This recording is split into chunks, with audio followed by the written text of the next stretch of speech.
நம்முடைய ஆண்டவரும் இரட்சகரும் கர்த்தரும் ஆகிய இயேசு கிறிஸ்துவின் நாமத்தினாலே இந்த காலை வேளையில உங்களுக்கு வாழ்த்துதலையும் வணக்கத்தையும் ஸ்தோத்திரங்களையும் கூறிக்கொள்ளுகிறேன். இந்த நாளிலே ஆசரிப்பு கூடாரம் குறித்த சில குறிப்புகளை நாம் தியானத்தில் கொள்ள இருக்கின்றோம்.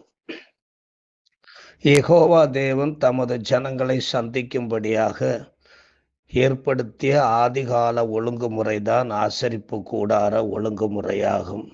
இதை குறித்து யாத்ராகம 29ஆம் அதிகாரம் 42ஆம் வசனத்திலிருந்து 46ஆம் வசனம் வரை உள்ள பகுதியிலே நாம் வாசிக்க காண்கின்றோம். உன்னுடனே பேசும்படி நான் உங்களை சந்திக்கும் இடமாயிருக்கிற ஆசரிப்பு கூடாரத்தினுடைய வாசலாகிய கர்த்தருடைய சந்நிதியிலே உங்கள் தலைமுறைதோறும் செலுத்தப்பட வேண்டிய நித்திய சர்வாங்க தகன பலி இதுவே. அங்கே இஸ்ராயேல் புத்திரரை சந்திப்பேன். அந்த ஸ்தலம் என்னுடைய மகிமையினால் பரிசுத்தமாக்கப்படும். ஆசரிப்பு கூடாரத்தையும் பலிபீடத்தையும் நான் பரிசுத்தமாக்குவேன். எனக்கு ஆசாரிய ஊழியம் செய்யும்படிக்கு ஆரோனையும் அவன் குமாரரையும் பரிசுத்தப்படுத்தி இஸ்ராயேல் புத்திரர் நடுவே நான் வாசம் பண்ணி அவர்களுக்கு தேவனாய் இருப்பேன்.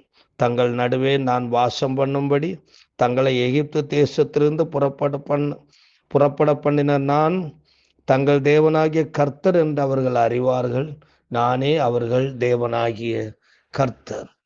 ஆசரிப்பு கூடாரம் தேவன் ஏற்படுத்திய ஒரு ஆதிகால ஒழுங்குமுறை. இது தேவன் மனிதனையும் மனிதன் தேவனையும் சந்திக்கும் இடமாக காட்சியளிக்கின்றது. யாத்ராகமம் 33ஆம் அதிகாரம் 7ஆம் வசனம் இப்படி சொல்லுகிறது. மோசே கூடாரத்தை பெயர்த்து அதை பாளையத்துக்கு புறம்பே தூரத்திலே போட்டு அதற்கு ஆசரிப்பு கூடாரம் என்று பெயரிட்டார்.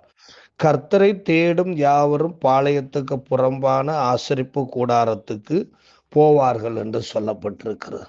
ஆசரிப்பு கூடாரம் 2 பாகமாக பிரிக்கப்பட்டிருந்தது.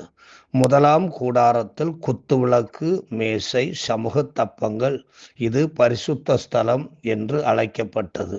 இதனை நாம் எபிரேயர் 9ஆம் அதிகாரத்திலே இதை விளக்கமாக நாம் காண முடியும். எபிரேயர் 9ஆம் அதிகாரம் 2ஆம் வசனத்திலே இருக்கிறது. 2ஆம் கூடாரத்தில் பொன்னாலான செய்த தூப கலசம், பொன் தகடு பொதிக்கப்பட்ட உடன்படிக்கை பெட்டி காணப்பட்டது. உடன்படிக்கை பெட்டியில் மன்னா வைக்கப்பட்ட பொற்கிண்ணம், ஆரோனுடைய தளிர்த்த கோல், உடன்படிக்கையின் கற்பலகைகளாகிய 10 கட்டளைகள் இருந்தன. பெட்டியின் மேல் கிருபாசனத்தை நிழலிடும் கேருபீன்கள் வைக்கப்பட்டிருந்தது. இது மகா பரிசுத்த ஸ்தலம் என்று அழைக்கப்பட்டது. அதாவது 2ஆம் கூடாரம் மகா பரிசுத்த ஸ்தலம் என்று அழைக்கப்பட்டது. இதனை எபிரேயர் 9ஆம் அதிகாரம் 3, 4, 5 ஆகிய வசனங்களில் நாம் காண முடிகிறது. இந்த கூடாரத்தில் எபிரேயர் 9ஆம் அதிகாரம் 6, 7 வசனங்களை வாசிக்கும் பொழுது நாம் ஒரு விஷயத்தை அறிகிறோம். அங்கே என்ன சொல்லி இருக்கிறது என்றால், இவைகள் இவ்விதமாய் ஆயத்தமாக்கப்பட்டிருக்க ஆசாரியர்கள் ஆராதனை முறைமைகளை நிறைவேற்றும்படிக்கு முதலாம் கூடாரத்திலே நித்தமும் பிரவேசிப்பார்கள்.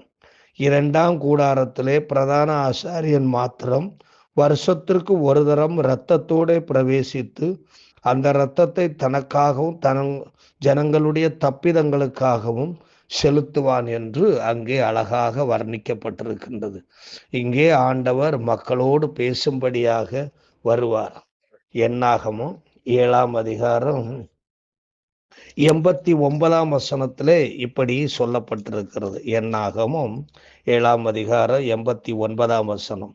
மோசே தேவனோடே பேசும்படி ஆசரிப்பு கூடாரத்துக்குள் பிரவேசிக்கும் போது தன்னோடே பேசுகிறவரின் சத்தம் சாட்சி பெட்டியின் மேலுள்ள கிருபாசனமான 2 கேருபீன்கள் நடுவிலிருந்து உண்டாக கேட்பான். அங்கே இருந்து தேவன் அவனோடே பேசுவார். தேவ சத்தம் கேட்க சுத்தமாக்கப்பட்ட வஸ்திரங்களை தரித்து கொண்டு பரிசுத்தத்தை தன் உடையிலும் சரீரத்திலும் ஆன்மாவிலும் சிந்தையிலும் சுமந்து கொண்டு வருவார்கள். ஆண்டவருடைய சத்தத்தை கேட்டு அவைகளை ஜனங்களுக்கு அறிவிப்பார்கள். இவ்விதம் உண்மையாக நடந்தேறுமானால் தேவன் அவர்கள் நடுவே வாசம் பண்ணுவார். ஒவ்வொரு தேவ மனிதனுக்கும் தனி ஜெபம் என்பது ஆசரிப்பு கூடாரத்தில் தேவ சத்தம் கேட்கும்படியாக முன்னேறுவது ஆகும். ஆசரிப்பு கூடாரத்தில் சென்று தேவ சமூகம் சென்று தேவ சத்தம் அறியாத ஒருவரும் ஜனங்களுக்கு உபதேசிப்பதற்கு தகுதியற்றவர்களாய் இருக்கிறார்கள். ஏசாயா தீர்க்கதரிசி தேவனை தேடி தேவ சமூகம் போன போதுதான் தேவ சத்தம் கேட்டு தேவ காட்சி கண்டு தேவ ஊழியராக மாறினார் என்று ஏசாயா 6ஆம் அதிகாரத்திலே சொல்லப்பட்டிருக்கிறது. பவுல் தேவாலயத்தில் சென்று ஜெபித்த போது ஞான திருஷ்டி அடைந்து தேவ சத்தம் கேட்டு தேவனை தரிசித்தார் என்று அப்போஸ்தலர் 22ஆம் அதிகாரம் 17 21 வரை உள்ள வசனங்களிலே நாம் காண்கின்றோம். ஆகையினால் தான் தாவீது, நான் அனுதினமும் தேவாலயத்தில் தங்கியிருப்பதையே நாடுவேன் என்று சொல்லுகிறார். இன்றைக்கு ஆசரிப்பு கூடாரம் என்பது கிறிஸ்துவின் சரீரமாகிய சபையை நமக்கு சுட்டி காண்பிக்கின்றது. கிறிஸ்துவின் சரீரமாகிய சபைக்குள்ளே அப்பமும் திராட்சரசமும் கொடுக்கப்படுகிறது. எப்படி ஆசரிப்பு கூடாரத்துக்குள்ளே சமூகத்த மேசை அப்பங்கள் வைக்கப்பட்டிருந்ததோ அதே மாதிரி கிறிஸ்துவின் சரீரமாகிய சபைக்குள்ளே அப்பமும் திராட்சரசமும் கொடுக்கப்படுகிறது. அது மட்டுமல்ல, அந்த ஆசரிப்பு கூடாரத்துக்குள்ளே எப்பொழுதும் தேவ மகிமை தங்கி இருக்கும் வெளிச்சம் காணப்பட்டது. அதே போல நம்முடைய ஆலயத்திலே கர்த்தராய் இயேசு கிறிஸ்து வெளிச்சமாய் இருக்கிறார். தேவ மகிமை நிரம்பி காணப்படுகிறது. அது மட்டுமல்ல, ஆசரிப்பு கூடாரத்திலே பொற்பீடம் இருந்தது, தகன பலிபீடம் எல்லாம் வைக்கப்பட்டிருந்தது. இவைகளெல்லாம் தேவனை துதிப்பதும் தேவனுக்கு துதி செலுத்துவதையும் ஸ்தோத்திரங்கள் செலுத்துவதை குறிக்கிறதா இருக்கிறது.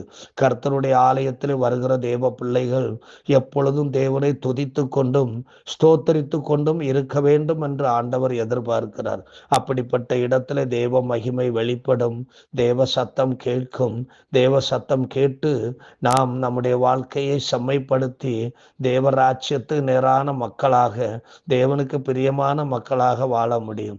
ஆகவே அன்று ஆசரிப்பு கூடாரம் வைக்கப்பட்டிருக்கின்றது. இன்றைக்கு கர்த்தராகிய இயேசு கிறிஸ்துவின் சரீரமாகிய சபை நமக்கு வைக்கப்பட்டிருக்கின்றது.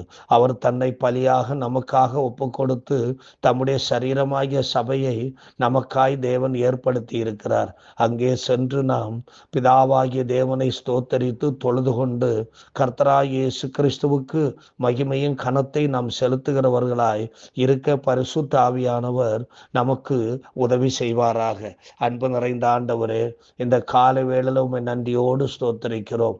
நாங்களும் ஆண்டவரே ஆசரிப்பு கூடாரமாகிய உம்முடைய திருச்சன்னிதானத்திலே அன்றாடம் ஆண்டவரை பிரவேசித்து எங்கள் இருதயங்களில் இருக்கின்ற அழுக்குகளையும் ஆண்டவரே எல்லா விதமான குறைகளையும் ஒப்பு கொடுத்து அர்ப்பணம் பண்ணி ஆண்டவரை ஒப்படைத்து நாங்கள் முற்றிலுமாய் உம்முடைய சமூகத்திலே சமர்ப்பித்து உம்முடைய சமூகத்திலே நுழைந்து உம்மை துதித்து ஸ்தோத்தரித்து ஆண்டவரை உம்முடைய நன்மைகளை நாங்கள் பெற்றுக்கொண்டு வாழ ஆண்டவரே எங்களுக்கு நீர் ஏற்படுத்தி இருக்கிற ஒழுங்குகளுக்காக நாங்கள் ஜெபிக்கிறோம். இந்த ஒழுங்குகளுக்கு நாங்கள் எவ்வளவு தூரம் கீழ்ப்படுகிறோமோ அவ்வளவாய் தேவனிடத்திலிருந்து நன்மைகளும் ஆசீர்வாதங்களும் உண்டாகும். உம்முடைய ஆலயம் எங்களுக்கு என்றோ ஒரு நாள் வந்து போகிறதற்கல்ல, அன்றாடம் கர்த்தருடைய சமூகத்தில் பிரவேசித்து உம்முடைய நாமத்தை மகிமைப்படுத்துவதற்காக எங்களுக்கு தரப்பட்டிருக்கிறது என்பதை நாங்கள் உணர்ந்து கொண்டு ஆண்டவர் அவ்விதமாய் நாங்கள் நடந்து கொள்ள கர்த்தர் எங்களுக்கு உதவி செய்யும். இயேசு கிறிஸ்துவின் மூலம் கேட்கிறோம் இரக்கம் நிறைந்த பரமபிதாவே, ஆமென். God bless you.